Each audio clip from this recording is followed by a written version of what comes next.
Hello viewers, আশা করি সবাই অনেক অনেক অনেক ভালো আছেন। আমিও ভালো আছি আপনাদের দোয়ায়। অনেক দিন পরে আবার নতুন ভিডিও নিয়ে আসলাম, নতুন ব্লগ নিয়ে আসলাম আপনাদের মাঝে। যদিও আমি রেগুলার ব্লগিং করি না, সেটা আপনারা খুব ভালো করেই জানেন। কাজের ব্যস্ততা বলেন বা দৈনন্দিন জীবনের চলমান প্রবাহের জন্য বলেন, যেটাই বলেন, সেটার জন্য আসলে ব্লগিংটা করা হয়ে ওঠে না। বাট আমার মনে হয়েছে যে আমার জায়গা থেকে আজকে এই ব্লগিংটা দেওয়া উচিত। আর থাম্বনেল দেখে অলরেডি জানেন যে আসলে কি হতে যাচ্ছে বা কি ব্যাপারে বলতে যাচ্ছি। একজন বাইকার হিসাবে আমার মনে হয় যে আমাদের এই নিজেদের জায়গা থেকে নতুন স্পিড লিমিট নিয়ে যে কথাটা চলছে সেটা নিয়ে আসলে কথা বলা উচিত। প্রতিবাদের ভাষাটা অন্যরকম হয়ে হওয়া উচিত আমাদের।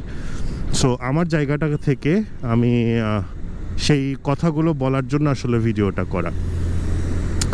সো কোথাও যাবেন না, আসছি আর একটু পরেই। I will be right back.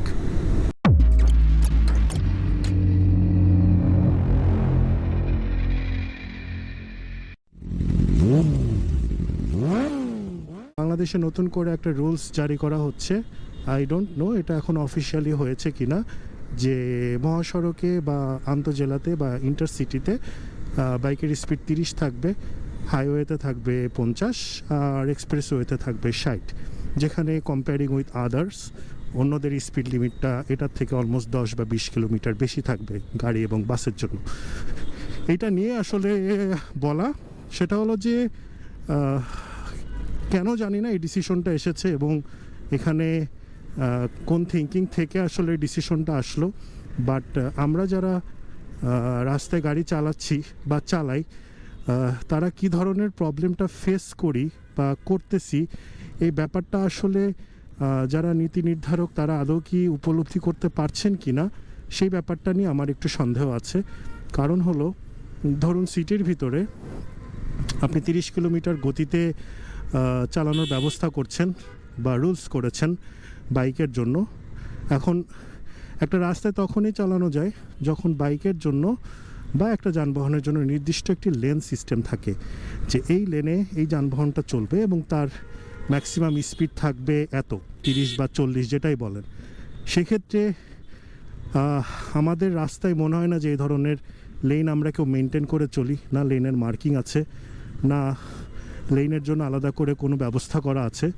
নামকেও আসতে লেন যদি থাকেও সেটা পার্কিংয়ে ধরে থাকে। সেই লেনে আবার রিক্সাও চলে, আবার বাংলাদেশের মোস্ট পাওয়ারফুল যানবাহন টেসলা বা অটো রিক্সা সেটাও চলে। এখন তাদের ভিতরে আমি কিভাবে 30 স্পিড মেনটেন করব, আই রিয়েলি ডোন্ট নো।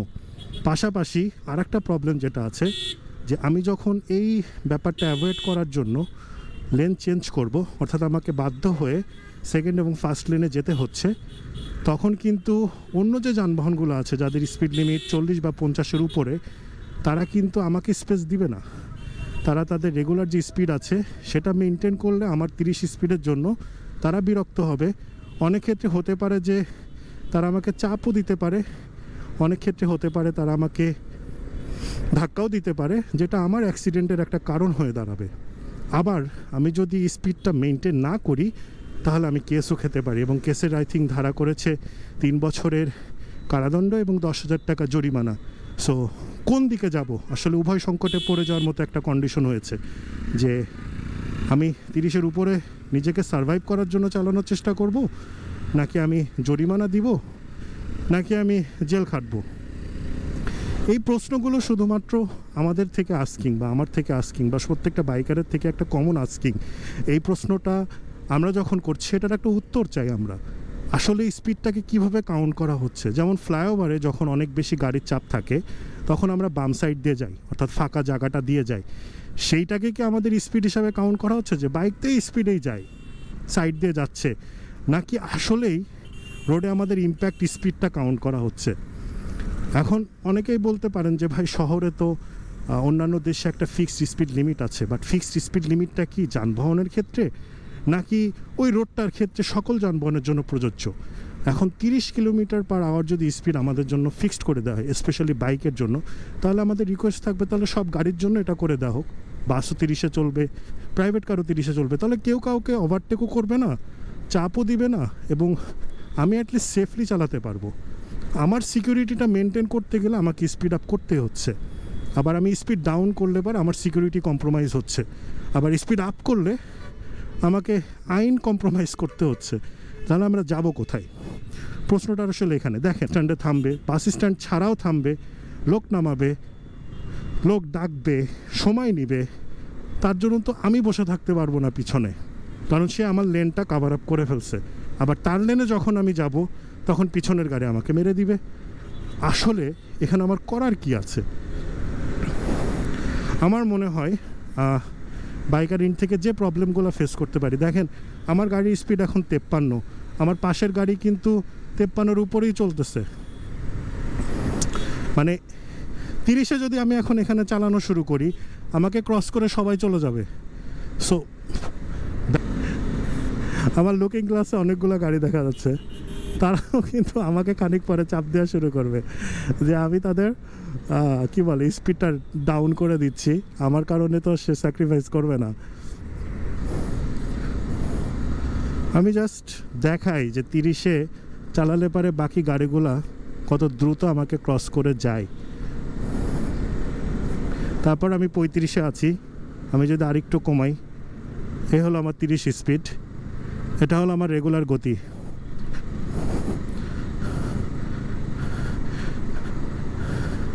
যেটা অ্যারাউন্ড একটা বাইসাইকেলের সমান বা একটা মোটর চালিত রিক্সার সমান। আমার পিছনে যে গাড়িগুলো আছে তারা খানিক পর আমাকে হর্ন দেওয়া শুরু করবে, বাকিরা কিন্তু আমাকে ক্রস করে চলেই যাচ্ছে। They are not giving me a single space.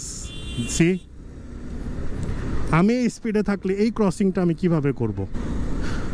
আমার মনে হয় বা আমাদের সবারই আই থিঙ্ক একমতই থাকবে যে এটা আর একবার রিনেগোশিয়েট করা উচিত। প্র্যাকটিক্যালি রাস্তায় নেমে দেখা উচিত যে কিভাবে চলছে ব্যাপারটা।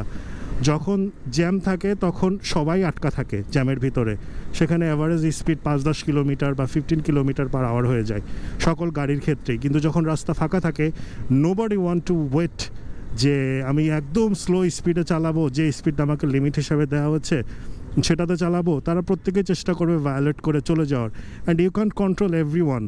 আর আরেকজনের ইরেসপন্সিবিলিটির কারণে আমি কিন্তু বিপদে পড়ে যাব।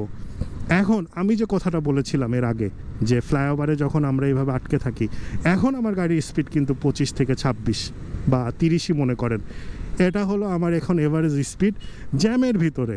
কিন্তু এটা তো ফ্রি রোডে না, এখন কোনো গাড়ি আমার আশেপাশে মুভ করতেছে না, এই লেনে কেউ ঢুকতেওছে না। সেটা হলো ফ্লাইওভারের ক্ষেত্রে বিশেষ করে হয় বা জ্যামের ভিতরে থাকলে হয়। কিন্তু এটা যখন ফ্রি রোডে চলে আসে তখন কিন্তু ব্যাপারটা কাজ করে না।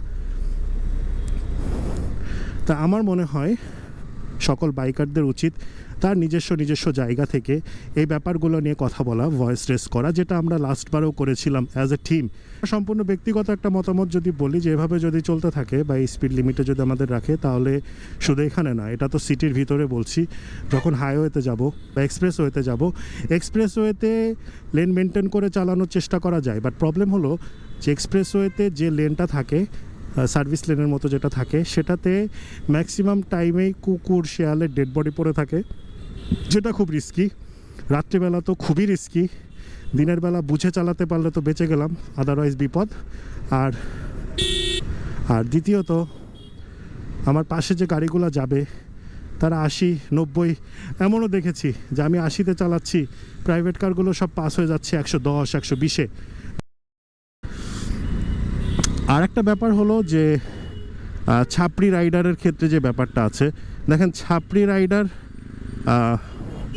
সব জায়গাতেই আছে, সেটা প্রাইভেট কারের ক্ষেত্রে বলেন, সেটা বাইকের ক্ষেত্রে বলেন, আবার সেটা বাস ড্রাইভিংয়ের ক্ষেত্রে বলেন।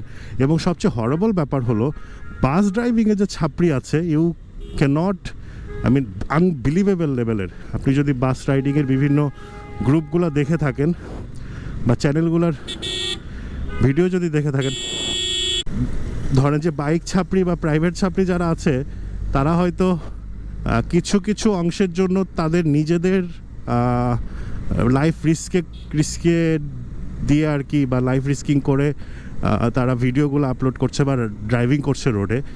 বাট বাসের ক্ষেত্রে যেটা হয়, এই অমুক বাস তমুক বাসকে খেয়ে দিল, ওস্তাদের চাপ সেই, এ ওভারটেক করে ওরে ছাইরা দিছে, ছেচ্চা ফালাইছে, মানে এই টাইপের ডায়লগে যে ভিডিওগুলো আসছে যে বাস ভর্তি যাত্রী নিয়ে রাফ অ্যান্ড টাফ ড্রাইভিং করতেছে by putting all passengers life in risk. Passenger নিয়ে সে রাইডিংয়ে নেমেছে, তাদের লাইফকে রিস্কে ফেলে যে টাইপের অ্যাগ্রেসিভ ড্রাইভিংগুলো করে, এটা আসলে মানে এটা দেখলে পারে বুঝবেন এই ব্যাপারে কিন্তু কোনো কথা নেই। এখন এই ছাপড়িগির এরা করতেছে বলে কি আপনি ইন টোটাল বাসের উপরে একদম মানে নিষেধাজ্ঞার খড়গ টেনে দিবেন নাকি? যেটা টানা হয়েছিল মাঝখানে বাইকের উপরে যে অমুক রোডে চলবে না, তমুক রোডে চলবে না, বা হাইওয়েতে নিষিদ্ধ। রাইডারদের নিয়ে কিন্তু এই ধরনের রিপোর্ট আমি এখন পর্যন্ত দেখি নাই। এটা একটু দুঃখজনকই যে মেন স্ট্রিম মিডিয়া যারা আছে তারা বাইক নিয়ে বেশ ভালো একটা রিপোর্ট করেছে, মাওয়া জিপি হচ্ছে বা 300 ফিট জিপি হচ্ছে, কিন্তু বাস রাইডারদের নিয়ে এখন পর্যন্ত আমি কোনো ভিডিও দেখি নাই যে এই ধরনের উস্কানিমূলক ভিডিও আপলোড হচ্ছে ইউটিউবে। বাসের ড্রাইভাররা ঠিক এভাবে রাইড করতেছে যেটা সেফটি রুলসটাকে ব্রেক করতেছে, ভায়োলেট করতেছে, এই টাইপের ভিডিও কিন্তু এখনও দেখি নাই। সো কেন জানি আমরাই ওই এন্ড অফ দ্য ডেতে দুর্বল ভেহিকেল গ্রুপ হিসাবে আই থিঙ্ক আমাদেরকে কাউন্ট করা হয়। তো এরকম এক্সেপশনাল কেস কিন্তু থাকবে, সব জায়গায় থাকবে। আপনি যদি ছাপড়ি প্রাইভেট কার রাইডার দেখতে চান তাহলে পরে গুলশানে কোনো এক সময় চলে আসেন শুক্রবারে, আপনি প্রচুর দেখতে পারবেন, মানে প্রচুর। যার জন্য বাধ্য হয়ে গুলশান সোসাইটি তাদের রাস্তাতে কিছু স্পিড ব্রেকার দিয়েছে যাতে স্পিডটাকে কন্ট্রোল করা যায়, বাট তারপরেও কি হয়। সো সেম জিনিসটা কিন্তু বাসের ক্ষেত্রে হচ্ছে, সেম জিনিসটা বাইকের ক্ষেত্রেও হচ্ছে। তো গুটি কয়েক অসাধু ইউজারের জন্য আপনি আসলে ফুল কমিউনিটিটাকে এভাবে বিপদে ফেলতে পারেন না, বা আপনারা পারেন না। আপনাদের কাছে রিকোয়েস্ট থাকবে এটাকে রিনেগোশিয়েট করার জায়গাটা ক্রিয়েট করা, কারণ এটা একটা অবিশ্বাস্য স্পিড লিমিট যেটাতে আমার লাইফ রিস্কে থাকবে, এবং এমনও হতে পারে যে অ্যাক্সিডেন্টের পরিমাণ আগে যা ছিল তার থেকে কয়েক গুণ বেড়ে যেতে পারে। পরিশেষে একটা কথা বলে শেষ করতে চাই ভিডিওটা, সেটা হলো আমি এর আগে আমার একটা ভিডিওতে বলেছিলাম যে আমাদের একটা মেন্টালিটি আছে যে ব্যথাটা আমার না, সমস্যাটা আমার না, তাহলে আমি সেটা নিয়ে ভাববো কেন। এখন যারা বাস চালাচ্ছেন তারা ভাবছেন যে এটা নান অফ মাই বিজনেস, আমার স্পিড তো একটা লিমিটে আছে, আমি চলতে পারবো, এ ব্যাপার নিয়ে ভেবে আমার লাভ নেই। যারা প্রাইভেট কার চালাচ্ছেন তারা ভাবছেন বাইক আর না থাকলেই ভালো, রাস্তাটা ফাঁকা থাকবে, পাঠাও টাঠাও দেখা কম যাবে, সো স্পিড লিমিট দিছে 30, ভালো করছে, ইটস নট মাই হেডেক। আবার বাইকার যারা ভাবছেন, যারা আছেন তারাও চিন্তা করতেছে ওদের স্পিড একটু বাড়ায় দিছে, বা ওদের যদি কোনো কারণে স্পিড লিমিট কমায় দেয় আমাদের থেকে, তখন আমাদেরও থিঙ্কিংটা এরকম হয়তো কাজ করবে যে it's not my headache. But ব্যাপার হলো দিন শেষে এটা আমাদের হেডেক। যে স্পিডের যে কন্ডিশন করা হচ্ছে বা যে রুলস করা হচ্ছে এটা সবার জন্যই ক্ষতিকর হবে এন্ড অফ দ্য ডেতে, বা হতে পারে দেখা আননেসেসারি অ্যাক্সিডেন্ট হতে পারে। সো আমাদের এই মেন্টালিটি থেকে না বের হয়ে আসা উচিত যে এটা আমার প্রবলেম না, আমি কেন কথা বলবো। এটা আসলে একটা প্রবলেমকে সবার প্রবলেম হিসাবে কাউন্ট করা উচিত, এবং যে যার জায়গা থেকে সেটাকে নিয়ে কথা বলা উচিত, ভয়েস রেজ করা উচিত যে এটা শুধু ওর ব্যাপার বা তার ব্যাপার না, এটা সম্পূর্ণটাই আমাদের ব্যাপার। কারণ দিন শেষে আমরাই, আমি না বা আপনি না, সবাই মিলে আমরা। এই ব্যাপারটা মাথায় রেখে আশা করি সবারই ভাবা উচিত, চিন্তাভাবনা করা উচিত, এবং এটাকে নেগোশিয়েট করা উচিত, অ্যাডজাস্টমেন্ট করা উচিত। যাই হোক, অনেক কথা বলে ফেললাম, আপনার কোনো মন্তব্য থাকলে বলতে পারেন। এটা হলো দিন শেষে আস্কিং যে আমরা সেফ রোড চাই, সেফ রাইডিং এনভায়রনমেন্ট চাই, যাতে সবাই সুস্থভাবে ভালোভাবে তাদের নিজস্ব যানবাহন চালাতে পারি এবং রাস্তায় সুস্থভাবে স্বাভাবিকভাবে চলতে পারি। ভালো থাকবেন, সুস্থ থাকবেন, এটা দিয়েই শেষ করছি। হয়তো আবার কোনো দিন দেখা হবে অন্য কোনো ভিডিও নিয়ে বা অন্য কোনো ইস্যু নিয়ে। টিল দেন, চাও।